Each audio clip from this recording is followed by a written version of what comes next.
Bueno, sean bienvenidos a este que es un pequeño video, un regalo de mi parte con algunos conceptos que particularidades que tenemos que tener en cuenta para nuestro taller de yoga para todos, el primer taller, el número 1. Comenzamos desde entonces. Quiero comenzar antes con una reflexión a la que nos llama el maestro Prashaka Iyengar, que él dice, bueno, este taller se llama Yoga para Todos, ¿cierto? Pero esta reflexión es interesante, nos dice, ahora todos estamos familiarizados con la idea de que el yoga es para todos. Sin duda es una declaración muy floreciente, pero no una declaración precisa. Precisamente hay algo del yoga para cada uno. Esta es una afirmación más precisa en lugar de decir el yoga es para todos. Entonces, aquí lo que pues simplemente una forma de ver las cosas un poco diferente y entender que uno puede decir de la boca para afuera que el yoga es para todos, pero que en realidad para que el yoga sea para todos hay que estudiar mucho y ser muy específicos para poder modificar el yoga y tomar del yoga aquello que realmente le sirve a cada alumno. Y ese es el llamado que les hago hoy. Adicionalmente, también reconocer que condición no es lo mismo que enfermedad. Y aquí, pues, aunque vamos a ver algunas enfermedades, no se trata de tratar enfermedades. En inglés, el término condition significa enfermedad. Y pareciese que en español, pues, muy a la ligera tomamos la palabra condición también como si significara una enfermedad y realmente no es así. Una condición, pues, es algo que todos tenemos alguna condición en algún momento de nuestra vida. Entonces, eh, esta condición es el conjunto de factores que están en nuestra vida en ese momento. Entre esos factores puede haber una enfermedad, pero por ponerles un ejemplo claro y sencillo, una mujer embarazada tiene una condición que es el embarazo y aún así no se puede considerar el embarazo una condición. Lo mismo pasa con prácticamente todo lo que sucede en nuestro cuerpo. En tal sentido, utilizo esta frase del maestro Kaminov, el famoso autor del libro Anatomía del Yoga, que dice que los profesores de yoga somos ante todo educadores y no terapeutas. Es decir, el objetivo de este taller es reconocer, muy a pesar de la presencia o no de enfermedades, algunas condiciones comunes a nivel físico que podremos observar en nuestros alumnos mediante modificaciones posturales, aplicar acciones específicas con beneficios específicos que aportarán un plus al objetivo general de una práctica de yoga. Dicho de otra forma, el objetivo del yoga o el objetivo de los profesores de yoga realmente no debería ser eh, curar enfermedades, sino de alguna manera el objetivo es hacer yoga. Y estamos acá en este taller porque vamos a obtener herramientas que nos van a permitir hacer que nuestros alumnos definitivamente puedan hacer yoga y no abandonen. Definitivamente es ayudar. Estamos aquí para ayudar. Entonces vamos a iniciar en este primer taller por los pies. Iniciamos por las bases, ¿vale? Todo estudio tiene que tener unas bases y estas bases van a ser los pies, los tobillos, las rodillas y las caderas. Dentro de la anatomía del pie vemos que el pie estructuralmente se divide en tres: antepié, medio pie y retropié. Por favor, tengámoslo en cuenta, teniendo en cuenta también que el antepié son la falange, es decir, los deditos y los metatarsos. El medio pie son 5 huesos, que ya como profesores de yoga deberíamos saberlo, digo yo, puede ser o puede ser que no. Estos 5 huesitos están allí porque nos permiten una cierta amortiguación y ese contacto entre el antepié y el retropié que está posterior, que son 2 huesos que tenemos: el astrágalo y el talón, que es el hueso del talón, que es el calcáneo, el hueso más grande de todo el pie. Aquí también les dejo esta imagen, este material lo van a tener igual, y notar cómo pues son 26 huesos en total. De estos 26 huesos, ¿sí? 14 son falanges, 5 metatarsianos, 5 huesos del tarso, más 2 más del tarso que están por acá, que son el astrágalo, este que ven aquí, y el calcáneo. El astrágalo se une a su vez a la tibia y el peroné. ¿Cómo sé cuál es cuál? La tibia siempre va a estar por dentro y el peroné por fuera, ¿vale? Bien. Respecto a las deformidades del pie, tenemos que comenzar por los deditos. A veces, pues yo no sé qué tanto ustedes, pues como profesores, pueden verle los pies a sus alumnos, pero realmente hay mucha información que podemos obtener de los pies. Dentro de las condiciones de los pies, una de las deformidades comunes son la deformidad de los dedos, de los 4 dedos de los pies, del 2 al 5, es decir, sin incluir el dedo gordo del pie. Estos dedos, dependiendo del número de falanges que se vean afectadas, pueden ser dedos en garra, como este que están viendo acá, en donde hay una hiperextensión de la articulación base metatarsofalángica, y las interfalángicas están en flexión, están en una hiperflexión. Está el dedo en mazo, que sería este de acá, en donde la articulación interfalángica más distal, la última, es la que está afectada, y el dedo en martillo, este que está acá. Todas estas desviaciones de los dedos, ¿cuál es la información que nos va a dar? ¿Qué es lo que realmente nos importa como profesores de yoga? Que hay una mala distribución del peso del cuerpo, posiblemente con una activación excesiva de las cadenas anteriores, lo que lleva el cuerpo hacia adelante. Cuando el peso del cuerpo vaya hacia adelante, lo vamos a hacer de forma práctica para que ustedes se den cuenta. ¿Qué van a hacer los deditos? Se tensan. A estos alumnos definitivamente una de las estrategias importantes es pedirles constantemente que estén relajando los dedos de los pies, porque sabemos que estos alumnos llevan el peso hacia adelante. Entonces, si los cuatro últimos dedos tienen su patología especial, el dedo gordo también tiene su patología, que es el hallux valgus o juanete, ¿sí? El famoso juanete, que es la deformación de la primera articulación metatarsofalángica, ¿no? Este es el metatarso, ¿sí? Esta es la base de la articulación y esta es la falange, ¿sí? Recordando que este dedo solamente tiene 2 falanges, mientras los demás tienen 3. Entonces, se va a producir hinchazón, enrojecimiento y un montón de cosas. Pero, ¿qué es lo importante para nosotros como profesores de yoga en alumnos que tengan juanete? Tenemos que saber que hay una recarga, el peso se está recargando sobre la parte interna del pie. Estas son personas que están llevando mucho peso hacia la parte interna del pie. De hecho, este es un pie muy asociado a pie plano, porque el peso se va hacia adentro. Dato muy importante a la hora de evaluar qué tipo de posturas y qué tipo de información le vamos a dar a nuestros alumnos en las clases de yoga. Importante también que, aunque sea un juanetillo, no es tanto si la persona tiene ya la patología como tal, pues como sabemos, lo importante es la condición, que como profesores de yoga seamos lo suficientemente ágiles como para ver así sea estas pequeñas deformaciones, y eso ya nos está dando información de hacia dónde está llevando el peso el alumno. Otra cosa muy importante allí en la planta del pie, pues es la fascia del pie. Fíjense acá, tenemos la fascia, ¿sí? En donde, en este caso, la fascia nace del arco del pie, del calcáneo. Muchas veces incluso cuando hay mucha tensión, este calcáneo puede producir un exceso de tejido óseo, lo que se conoce como espolón, y eso puede lastimar los tejidos blandos, incluyendo la fascia, y llega la fascia plantar hacia los metatarsos. El nivel de tensión de la fascia plantar, si está muy distendido, ¿sí? Si está muy distendido o si está muy acortado, nos puede permitir una cierta flexibilidad en el pie, y da un mecanismo muy específico en donde la fascia del pie, por así decirlo, va a tomar energía cinética durante los pasos, durante el movimiento, y luego esa energía cinética acumulada se expande para poder, hacer que la pisada sea de una forma más eficiente. En los alumnos que presentan, por ejemplo, dolor en la fascia del pie, va a ser muy importante las estrategias que nos permitan alargar esta fascia y liberar esta zona, y vamos a ver algunas de esas estrategias. De la misma manera, por acá está el tipo de pisada, que también es importante entenderlo, ¿sí?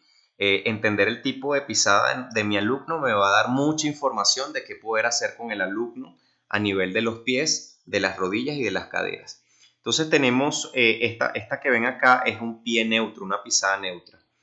Esta pisada neutra tiene un reflejo y ese reflejo lo vamos a poder ver cuando miramos el pie del alumno por detrás. Entonces es muy importante mirar el pie del alumno por detrás, la parte del talón, mirar los niveles de presión acá, mirarle las callosidades. Eso nos va a dar mucha información de cómo está pisando el alumno y cómo está distribuyendo el peso. En el caso de una pisada neutra, pues el tendón de Aquiles en la parte posterior se ve bastante equilibrado y los laterales del tobillo, que son estas protuberancias que ven aquí, denominadas malleolos, van a estar equilibradas. En este caso estamos viendo en todos los casos un pie derecho. Por lo tanto, esta es la parte interna del pie y esta es la parte externa. Aquí está equilibrado. En este otro caso, estamos viendo que el pie está caído hacia abajo, lo que nos da un pie en pronación. El pie que está caído hacia adentro, perdón, es un pie que además posiblemente es un pie plano. No siempre, pero la mayoría de las veces es un pie plano. Lo que hace que el tobillo se quiebra hacia adentro, toda la piel va a caer hacia adentro. Es decir, un pie plano es un pie prono o sobrepronado, ¿sí? Prono significa que la persona está pisando por dentro. Y uno va a ver el pie plano en ese caso, que ya lo vamos a ver bien. Esto conduce también a que el tobillo se quiebra hacia adentro, condición que la vamos a denominar valgo de tobillo. El valgo de tobillo es porque el tobillo va hacia adentro. Ahora, el caso contrario, si esto es pronado, es la sobresupinación. Supinado significa que estamos pisando hacia afuera, ¿ok? Supinado, piso hacia afuera. El arco del pie se eleva demasiado, por ejemplo, en el caso de pie cabo puede ser. Y el tobillo se quiebra también hacia afuera, haciendo lo que denominamos un pie varo. ¿Qué es el pie varo? Es este quiebre de acá. ¿Qué es la sobresupinación? Es la pisada. Y eso puede ir asociado a el arco del pie en exceso. ¿Cómo serían las líneas de energía de esos pies? Entonces aquí vemos que en un pie pronado, que es el típico pie plano, ¿sí? Toda la energía de la parte de atrás del pie va a ir hacia adentro, no va hacia afuera ni hacia el centro, va hacia adentro, cayéndose el peso hacia esta zona y de allí pasa como a la zona del metatarso. Aquí se pueden producir, por ejemplo, callosidades. Mientras que en un pie neutro, fíjense que el peso se equilibra y pasa como por la mitad del pie, lo que equilibra un poco mejor en las presiones en los metatarsos, llegando incluso a la punta del dedo gordo. Y en un pie supinador de una persona que pise por fuera, en este caso es una persona con pie cabo, todo el peso va hacia la parte externa, incluso se pueden formar callosidades en la base del dedo pequeño. A veces causa dolor aquí en la base del metatarso número 5 y de allí el peso se descarga hacia la punta del pie, nunca pasa realmente hacia el metatarso propiamente. Estas personas van a tener dificultad para pisar acá. Esas líneas de energía van a ser bien importantes para nosotros a la hora de ver cómo ayudar a este tipo de alumnos.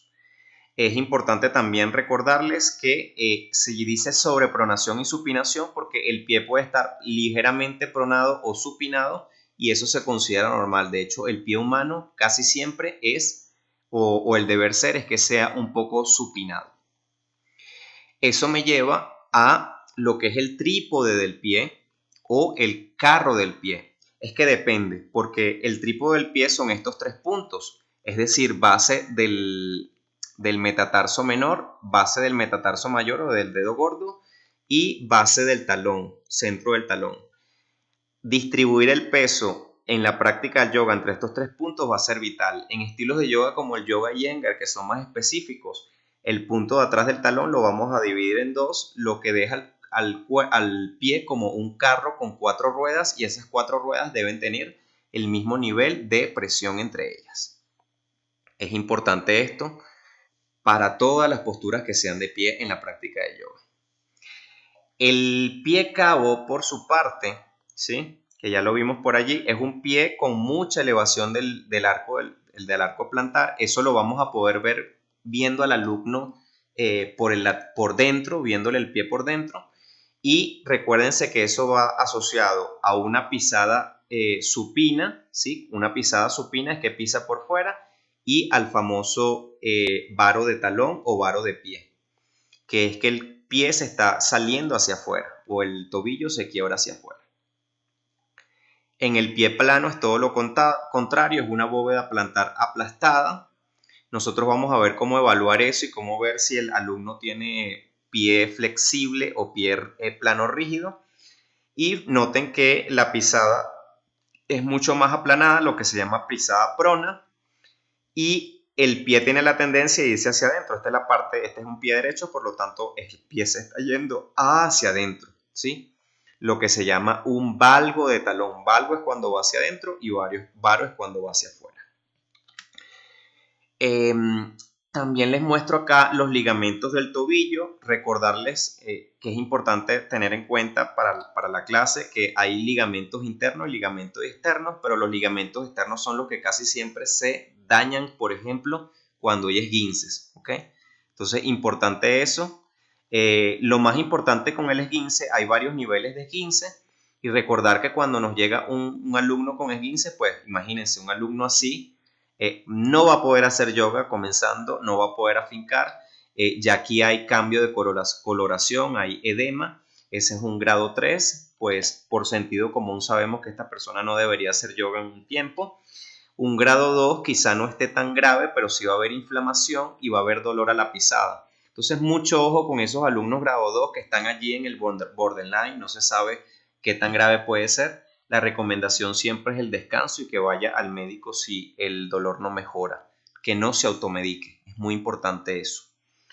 Y en el grado 1, pues un dolor muy leve, estos alumnos, a pesar de que van a poder caminar y hacer sus posturas, en presencia del dolor, lo más importante con el esguince de tobillo es que la práctica va a estar orientada a colocar todo lo necesario, las modificaciones necesarias para que ese alumno no le duela durante su práctica de yoga.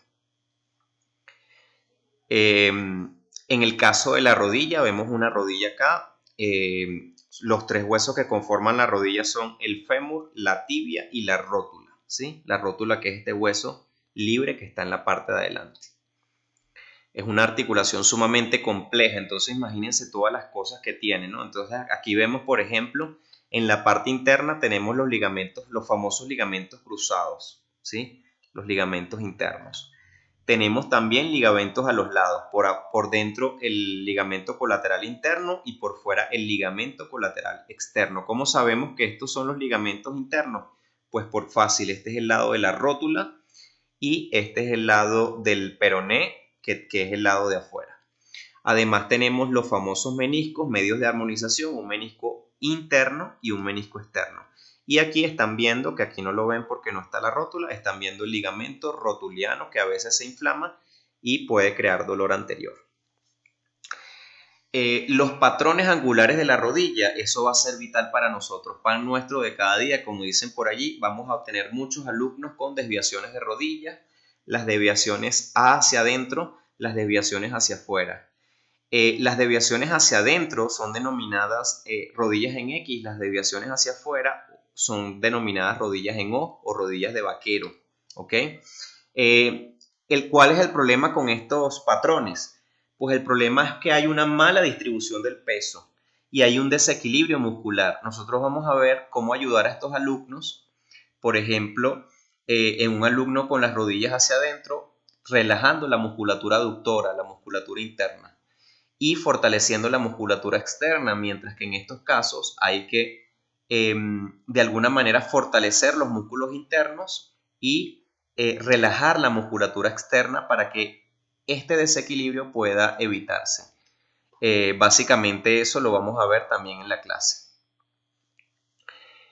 También hay otros patrones angulares como son el genus recurvatum, ¿sí? Se me olvidó decirles, esto se llama valgo. Todo lo que se hace adentro siempre es valgo, todo lo que se hace afuera es varo, es decir, varo de rodilla, varo aro, ¿sí? Un aro, literal. En el caso del genus recurvatum es una rodilla en hiperextensión. También lo vamos a conseguir muchísimo. Nótese que mientras más peso vaya sobre la rodilla, pues, o sobre el pie, en este caso hay mucho peso sobre este pie, pues se intensifica mucho más la hiperextensión. ¿Cuál va a ser el problema de estas personas? Pues, por un lado tenemos que cuidar la activación del cuádriceps y va a haber mucha debilidad de los músculos posteriores. Entonces hay que fortalecer musculatura posterior, inclusive glúteos. Y por otro lado, la compresión lo que va a crear es tensión en los elementos externos, como por ejemplo el ligamento cruzado anterior, porque el cruzado anterior evita que la pierna se vaya hacia atrás. Entonces ese ligamento va a estar bien tenso allí.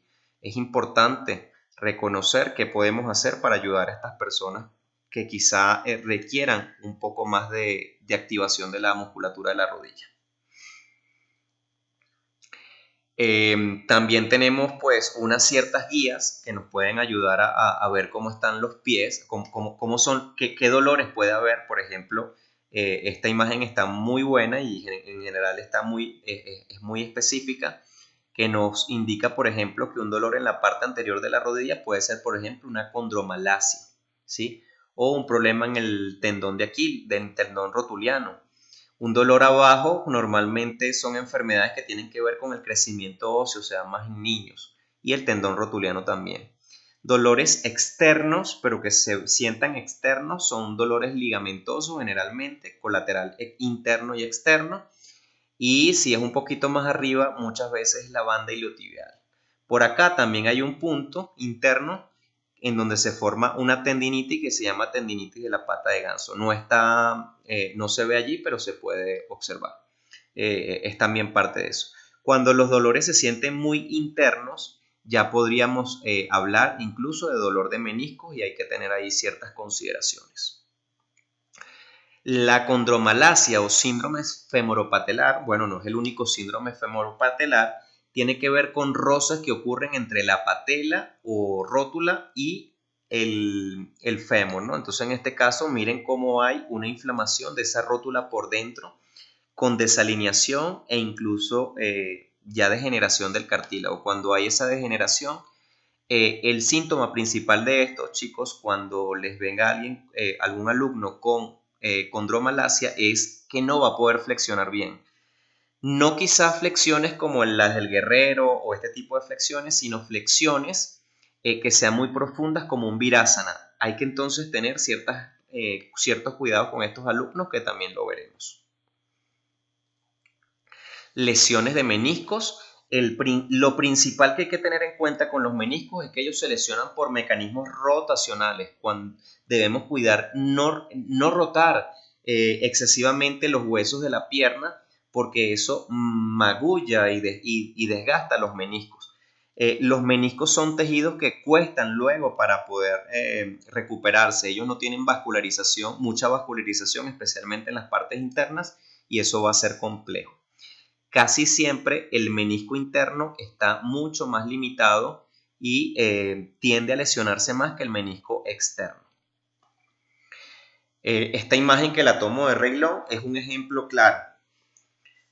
¿Qué sucede cuando estamos haciendo posturas como por ejemplo el loto, medio loto, y no tenemos suficiente flexibilidad de cadera? Se supone que el fémur debe rotar hacia afuera, ¿cierto? Todo esto hacia afuera y todo esto de la tibia también hacia afuera, lo que causaría que aquí existiera, por así decirlo, mayor espacio. Queremos abrir espacio en esta zona. Entonces lo que va a suceder es que cuando yo no tengo mucha flexibilidad de rodilla y empiezo a hacer loto, empiezo a tener dolores de rodilla con pellizcamientos del menisco interno y alargamiento excesivo del ligamento externo. Entonces, se debe a esto. Nosotros queremos en la práctica de yoga, y eso lo vamos a ver también, mucha rotación externa y también que la tibia rote hacia externo, en este caso, para poder liberar esta zona. Eso va a ser muy importante.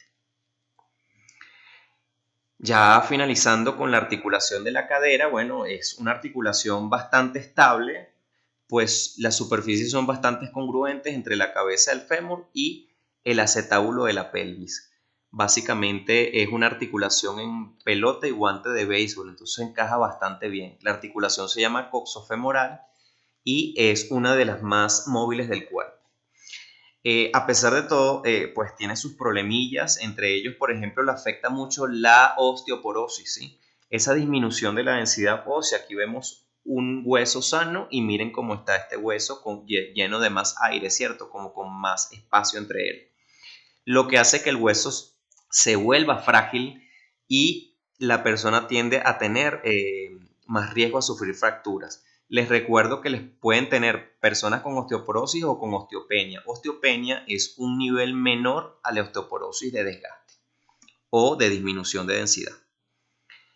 Entre las cosas allí importantes es pues recordarles que está bastante documentado que el yoga es muy beneficioso para la práctica de yoga. El doctor Loren Fishman en el año 2005 y ha estado haciendo otras investigaciones, demostró y él sostiene que el yoga es mucho más efectivo para prevenir osteoporosis que incluso las medicinas que se usan actualmente. El doctor Loren Fishman es un gran médico y practicante y profesor de yoga. Él tiene un estudio y estas son las 12 posturas que él usa para aumentar la densidad ósea en los adultos mayores, en las personas que lo requieran. Incluso cada una de estas posturas puede ser modificada con uso de sillas, cinturones, pues todo lo que necesite la persona, pues lo que se requiere es el estímulo sobre el hueso. Dentro de ese estímulo, una de las recomendaciones que él da es la activación muscular y la contracción isométrica sostenida sobre el músculo, que va a hacer que el músculo literalmente abrace el hueso y esa compresión del músculo sobre el hueso va a aumentar la densidad ósea del hueso. Y bueno, termino con esto. ¿Puede alguien hacer yoga si tiene prótesis de cadera? Es decir, la persona se cayó, tenía osteoporosis, se fracturó, le colocaron esta prótesis mecánica. Y la respuesta, pues, si fuese no, este taller no sería yoga para todos. Así que la respuesta es depende. Depende del tiempo transcurrido tras la operación. Generalmente en los primeros 3 meses son meses de alto riesgo, por lo tanto, si hace yoga, le pueden echar la culpa al yoga por ejemplo, de que se disloque, así que es preferible no hacer yoga. Y incluso un año después hay que verificar siempre con autorización médica si la persona puede hacer yoga. Lo cierto es que va a poder hacer su yoga y dependiendo del tipo de operación y abordaje, va a tener una tendencia. Por ejemplo, si el abordaje fue posterior, es decir, si el tipo de operación fue que le abrieron posterior o lateral, se limita la flexión, la rotación interna y la abducción, es decir, nada de llevar el pie hacia adentro, entonces tenemos que evitar ese tipo de posturas.